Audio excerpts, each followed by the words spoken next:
Olá, meu nome é Rodrigo. Essa é a terceira e última parte da nossa aula 8 do nosso curso de Fundamentos de Aprendizado de Máquina Científica para Mecânica dos Fluidos.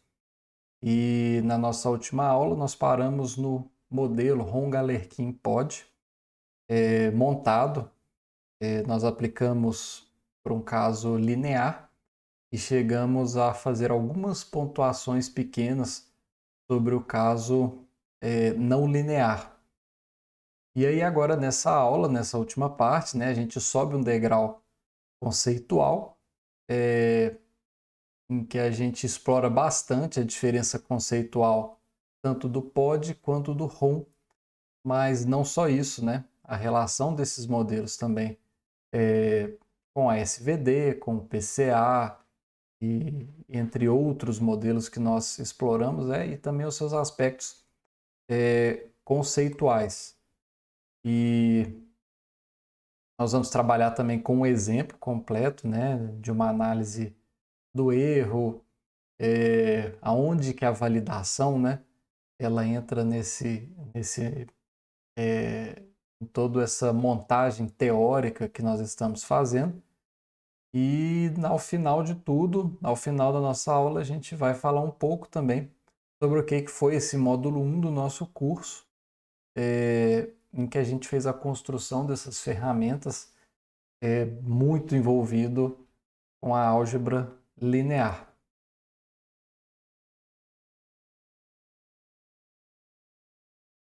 E aí, esse primeiro slide, né, ele tem uma função de distinguir ambos os modelos, né, tanto o POD quanto o ROM.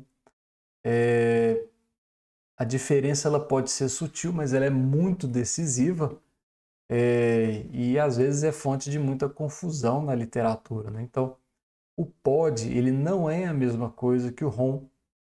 Então, a gente tem isso bem demarcado na nossa apresentação.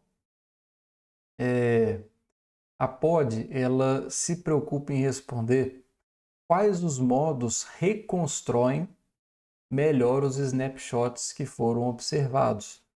Então, é uma pergunta direcionada ao erro de reconstrução, sobre representar bem os dados que eu já tenho. Já no caso do ROM, ele tem a finalidade de responder outra pergunta, que é como esses coeficientes desses modos evoluem no tempo. Então, é uma pergunta voltada mais para a dinâmica do problema, né? Em grande parte, né, sobre como a gente vai prever o futuro desse modelo.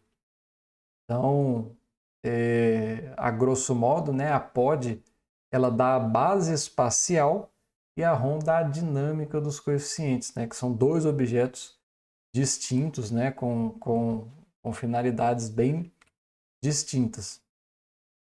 E aí daí a consequência que a gente vê aqui em destaque, né? É importante a gente frisar isso, porque a energia pequena ela não é o mesmo que importância dinâmica pequena. E uma base ótima para reconstruir não é automaticamente um bom modelo preditivo. E aí, dentre as razões, né, a primeira é que a POD é otimizada para o erro de reconstrução, não para a estabilidade dinâmica, né? Ela não sabe nada sobre como esse sistema evolui. Já em segundo lugar, né, os snapshots eles podem cobrir só uma parte do comportamento possível do sistema. E em terceiro lugar também, quando a gente faz a truncagem, né, essa abordagem ela pode remover alguns modos de baixa energia que são dinamicamente importantes. Então, é como se a gente pudesse fazer a seguinte analogia, né? Um modo ele pode ter energia média pequena e influenciar essa habilidade. Da mesma forma que às vezes o modo representativo não tem impacto nenhum na estabilidade da dinâmica. E aí, no caso, né, se tratando de mecânica dos fluidos, isso aí é muito crítico, porque há estruturas coerentes dominantes, mas também instabilidades. E aí, como eu vou combinar esses modos, as suas representatividades em ambos os modelos, às vezes, na verdade, nos exige bastante criatividade. Então, nós temos aí eventos em cascata em função desses modos, acoplamento, sensibilidade, a diversos parâmetros, né? Então, a gente poderia dizer que um ROM útil, ele equilibra, né, essa compactação, a fidelidade física e também a estabilidade temporal. Então, não basta comprimir bem, eu preciso evoluir bem também a minha dinâmica. E aí, agora que nós temos todas as peças, né, eu acho que vale muito a pena a gente organizar, né, tudo que a gente viu nesse módulo, nessa pequena tabela resumo, né? E aí, em primeiro lugar, a gente tem SVD, né? Ela age sobre uma matriz qualquer X e a interpreta como direções ortogonais ponderadas por valores singulares. E aí, essa SVD, a gente tem a possibilidade de truncar ela, né? A gente viu isso. Então, a SVD truncada, ela produz aquele XR, que é a melhor aproximação de posto R. E aí eu faço um pequeno adendo, né, ao teorema de Eckart-Young. E temos a PCA também, que aplica essa mesma estrutura de dados, essa mesma estrutura a dados centrados. E aí essas mesmas direções, elas viram orientações em que eu vou ter a minha máxima variância estatística. A POD, ela já aplica, né, a snapshots de campos físicos. E aí esses fatores, né, eles acabam virando ou modos espaciais, ou então os coeficientes temporais que a gente viu lá, é o φ e o A.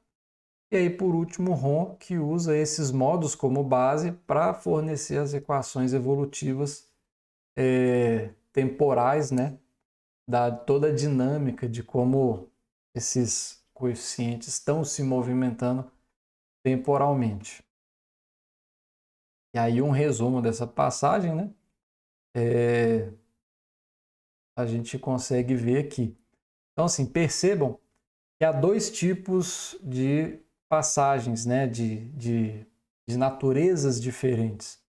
Então, assim, da SVD para PCA e POD, né?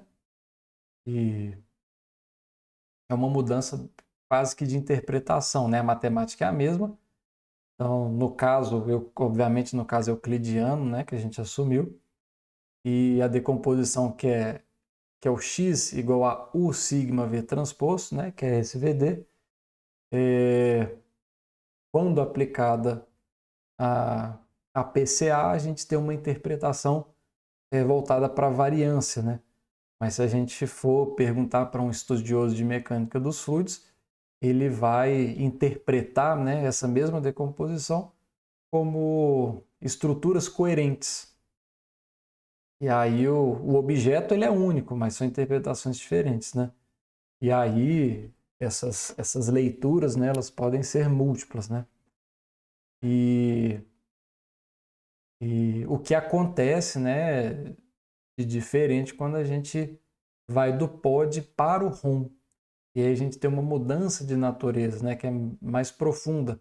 A gente sai de uma decomposição de dados e a gente entra numa aproximação de dinâmica. Até o pod, tudo era retrospectivo, digamos assim. Nós, em certa medida, nós estávamos organizando dados já coletados. E aí, com a entrada do ROM, a gente virou essa chave. E aí a gente ganhou uma equação que pode ser integrada para gerar novos estados, né? E até em condições que a gente nunca observou experimentalmente. Então, na forma na forma com que os dados foram obtidos. E aí esse salto para a evolução temporal, né, para toda a descrição dinâmica, é que fecha o nosso módulo. E aí, mais um exemplo linear, né, só para poder fixar a ideia, né, e introduzir o conceito de validação, que eu não poderia sair daqui sem falar dele. E aí tomem aquele problema, né, aquela nossa equação diferencial, um du dt igual a u, aquele nosso problema linear, né, com A sendo diagonal, né, de entradas -1, -2 e -8. E aí suponho que os snapshots eles revelem uma terceira coordenada e decai muito rapidamente, enquanto as duas primeiras elas dominam a evolução observada. E aí, diante desse cenário, eu escolhi essas duas coordenadas e, por coincidência, né, são os nossos vetores canônicos, né? Então a gente só reteve essas duas direções. E aí, assim, só para frisar, né? Esse é somente um exemplo, né? Essa base ela foi escolhida para um exemplo didático, tá? Então, assim, estou pulando algumas etapas desse processo de escolha e assumindo que, de fato, essa é os nossos dois principais modos, né? E, bom,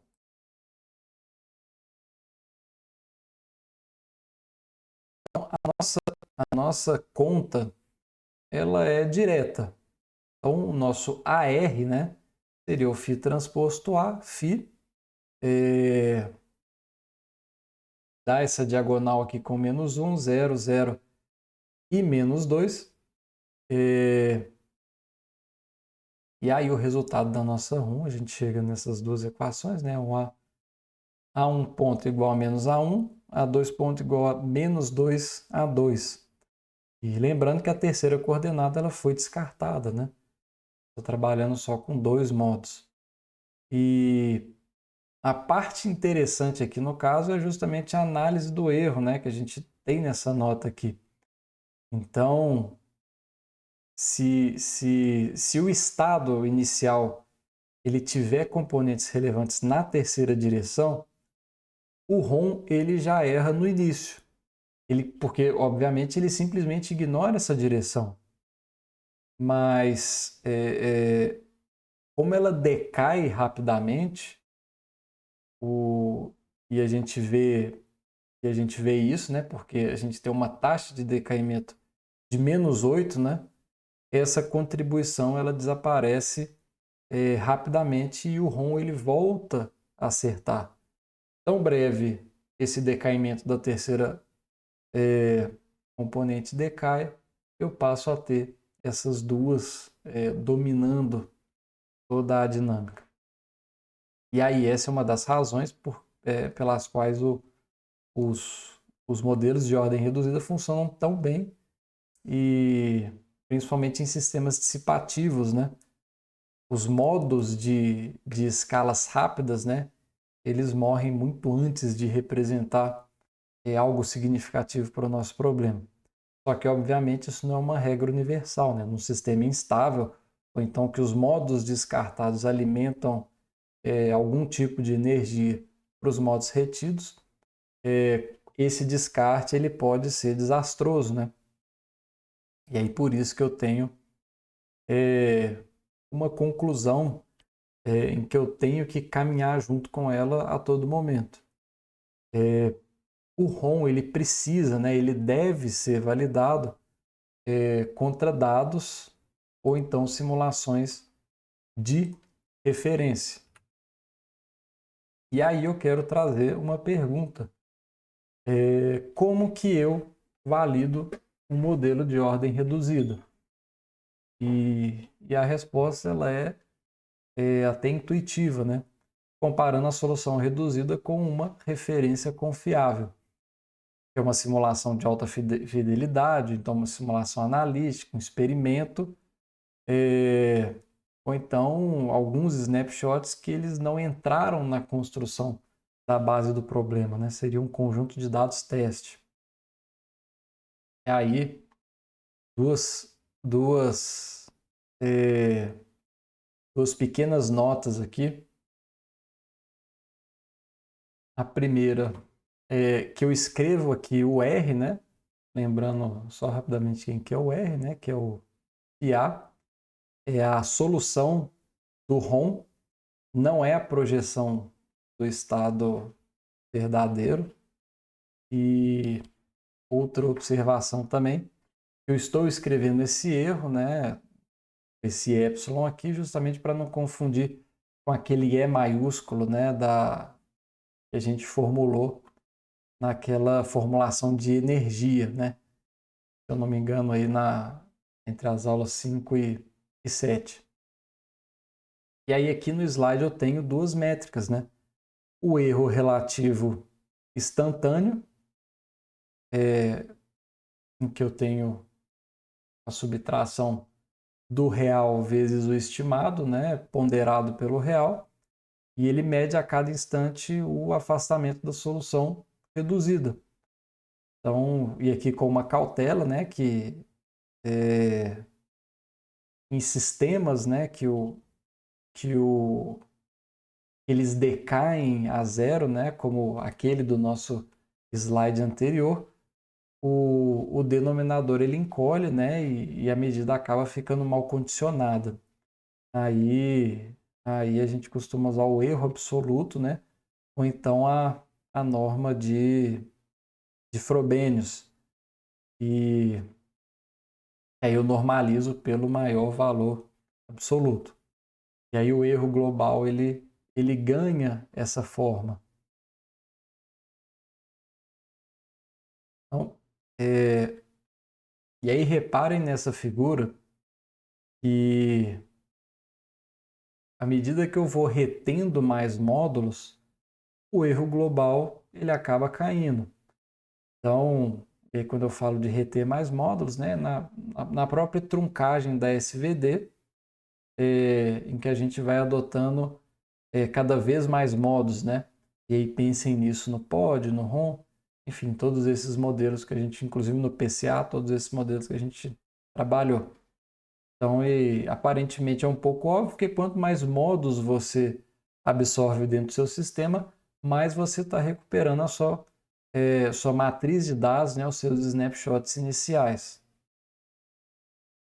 Só que, quando a gente está falando do ROM, muito embora esse seja um comportamento típico, ele não é uma garantia e é mais um indício forte, né?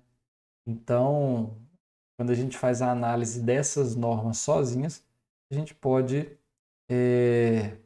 em alguns casos, cometer o erro, porque nós estamos avaliando uma condição temporal, inclusive para prever algo, um fato não observável. Então, dentro do nosso conjunto de dados, a gente consegue sim, de fato, exprimir uma assertividade boa. Mas fora desse conjunto de dados, a nossa generalização ela pode ser não tão boa. Por isso, que quando nós adicionamos mais modos para tentar explicar a nossa dinâmica e, e esse erro é reduzido, é um bom indício, mas não é uma boa, mas não é uma garantia de que esse modelo vai continuar representando tão bem a física do problema fora desse conjunto de dados. E aí entra mais uma vez, né, a necessidade do modelo estar sempre atrelado a um tipo de validação. Isso aí é extremamente importante no ato de fazer ciência, né? Não se propõe mais modelos computacionais matemáticos sem a devida validação. Como a gente disse, às vezes com simulações de alta fidelidade, ou então, na maior parte das vezes, né, com experimentação física de fato.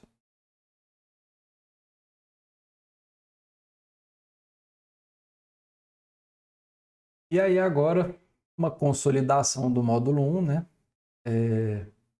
É um momento interessante para a gente costurar tudo que nós vimos aqui até então,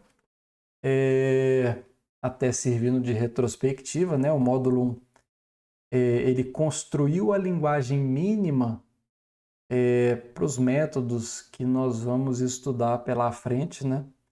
E principalmente para que eles não apareçam de uma forma solta. Então, se a gente acompanhar aqui as setinhas, né? Então, toda a nossa trajetória começou com a multiplicação inocente de AX, né? Visto como uma combinação de colunas de A.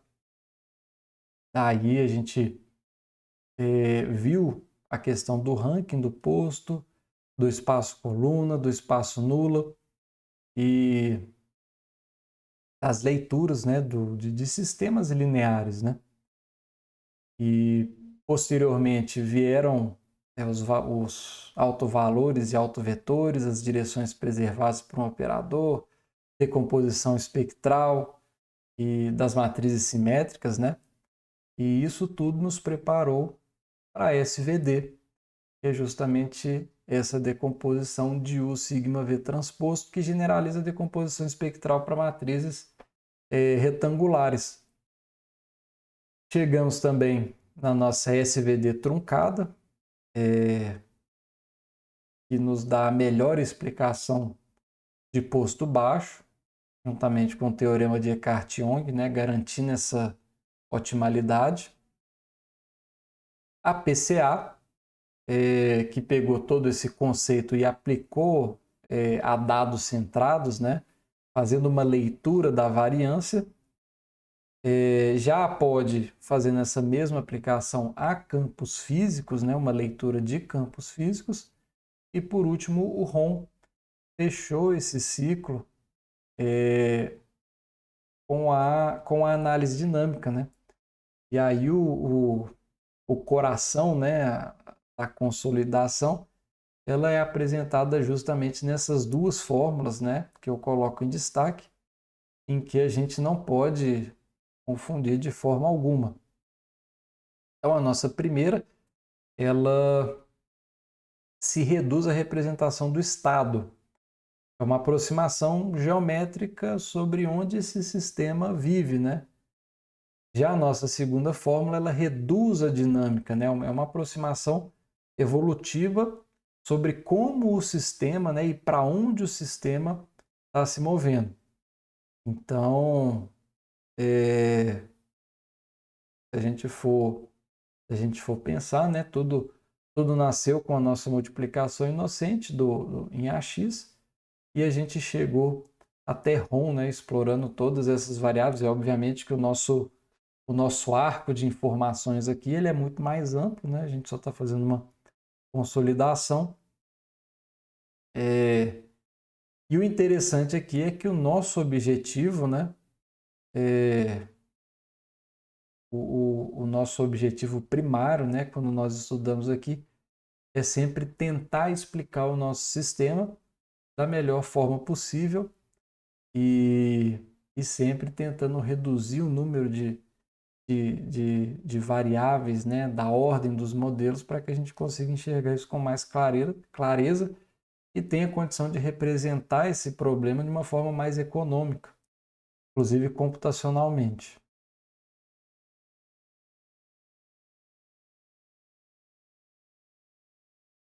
E aí convém a gente ainda explorar um pouquinho sobre isso, né? Tentar amarrar um pouco mais a nossa aula, né? A uma imagem final, né?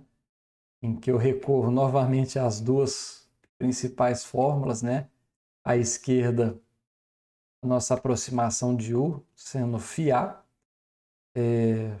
que novamente eu reduzo o estado, aproximo a geometria, né, e me preocupo em responder de forma muito clara, né, onde que esse sistema vive. E à direita, a nossa fórmula, né, de A ponto, né, φ transposto, vezes uma função cujo parâmetro é φA. Ou seja, né, eu estou tentando reduzir essa dinâmica, tentando achar alguma forma de explicar essa aproximação evolutiva, né, e principalmente responder como esse sistema se move ali dentro. Então, aí um modelo de ordem reduzida é uma aproximação dinâmica construída num espaço de baixa dimensão. Então, só para a gente recapitular, a POD fornece a escolha do subespaço orientado por dados. A projeção de Galerkin converte a equação original em uma equação para os coeficientes, né? Anulando aqueles resíduos onde eu não tenho os meus modos. E aí eu junto tudo isso, transformo num problema e tento resolver como que é essa evolução temporal por meio dessa forma. E aí eu dou o nome a isso tudo de Ron-Galerkin POD. Toda essa metodologia, né, em que eu estou partindo de uma aproximação geométrica até uma aproximação evolutiva, é o Ron-Galerkin POD.